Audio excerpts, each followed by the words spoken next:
I think we've just got to start here. So good morning, David Coombe here with the CBS AM Debrief. It's Tuesday the 15th of November. We've got about 2 minutes to go for the US market here, and it will be a down session. Some of the reality seems to be sinking in that after the euphoria of Berlusconi's ousting, the technocratic government that's just being formed up, or has been formed up, faces some really daunting challenges, and that was proved last night by the latest bond auction sales, which came at the highest cost to government since 1997. So something up around 7-8%. I didn't actually catch the whole figure there. This also saw US dollar strength, which has seen a lot of the currency pairs obviously move back, and a number of commodities also weaken. We also saw gold and oil come off somewhat. So let's go and have a look at those numbers here now. The Dow here down 82 points at the moment to 12,072. The rest of the major US indices are Nasdaq 0.81 down, and the S&P, broader S&P 500 down 0.94. Gold down 5 to 1783, and oil down 0.97 to 98. The only thing that seems to be keeping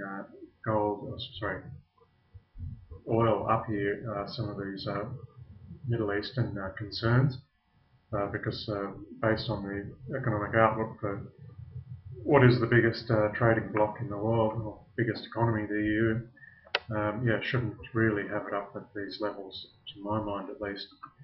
Okay, we'll take a look at the what actually happened in Europe. The Euro Stock 50 down 1.57, so quite a big move there.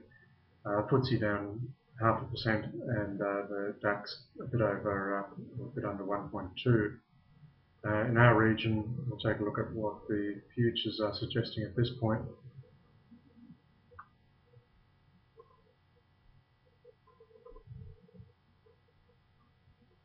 Okay, down, pardon me, about 1% for us, 40 points. Hang Seng pointing up 435, and the Nikkei down 80, or again about 1%. Let's take a look at those commodities now. So West Texas at 98.18, down 81.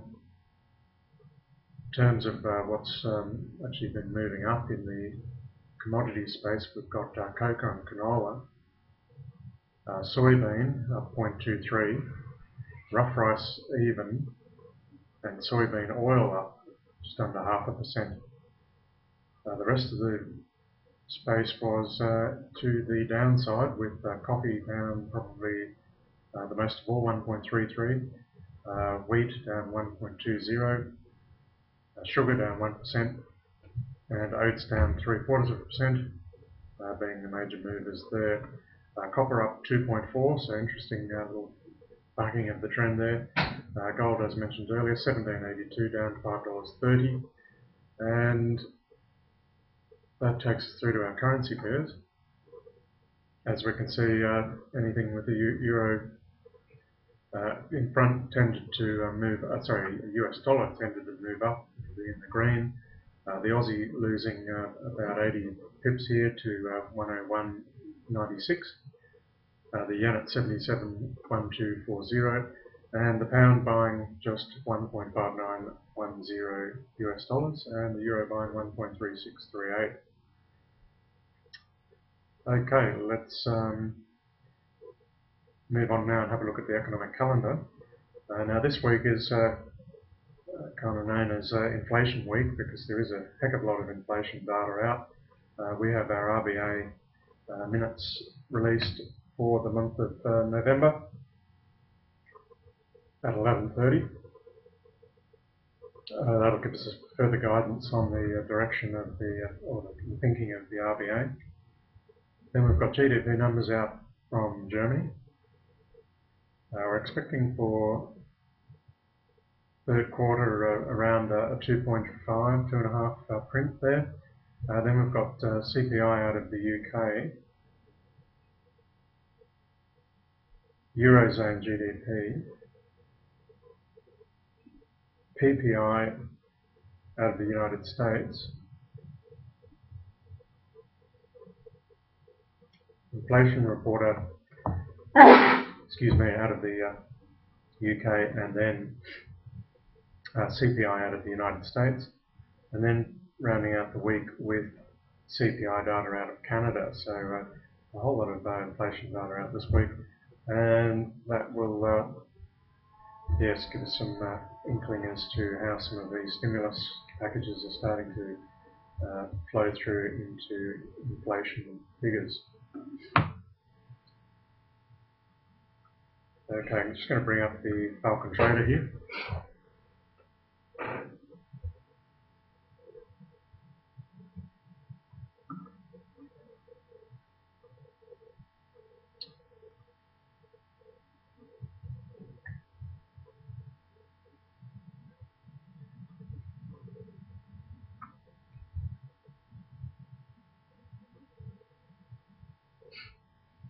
Sorry about this, got to open it up apparently.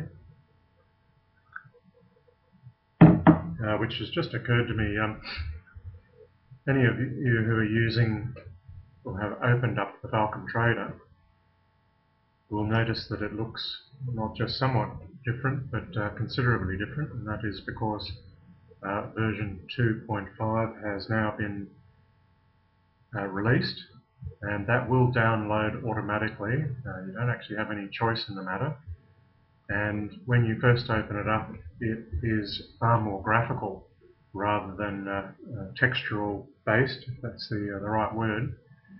It does take a little bit of getting used to.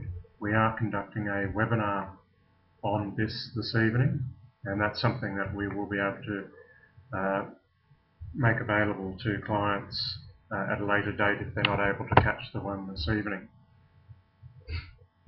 Now it's just loading up now, and I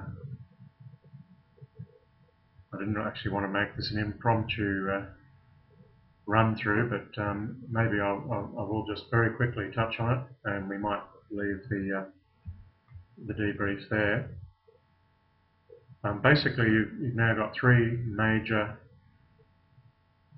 headings, menu item headings, up here along this top row, whereas previously there were several. So under those are now multiple icons. So if we're looking for account and we want to go to our account summary, we simply go account and then account summary. News and research, you can see that they're now bunched, well, there's a whole bunch of icons that are now bunched up underneath that menu item, including charts, technical analysis, trading strategies, and so on.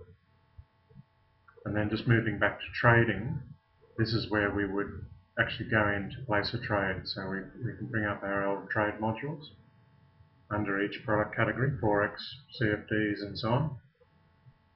Different types of orders, what types of orders and trades we want to make. Looking at open positions, trade plotter, open orders, account and margin, charts, news, streaming news. We also see that under news and research. There's a little bit of overlap sometimes. The chat service, price alerts, exploring for instruments, and then trade settings is basically the old options menu. So we can go in here and click through and change some of these parameters around.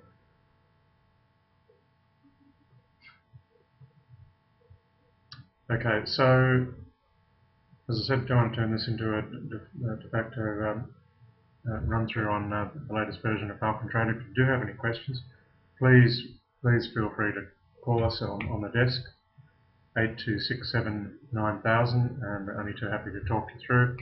And you'll find that link to register for the webinar for this evening on our website, commoditybroking.com.au. Okay, so we'll leave it there. Thanks as always for your attention. Until next time, happy trading. Bye for now.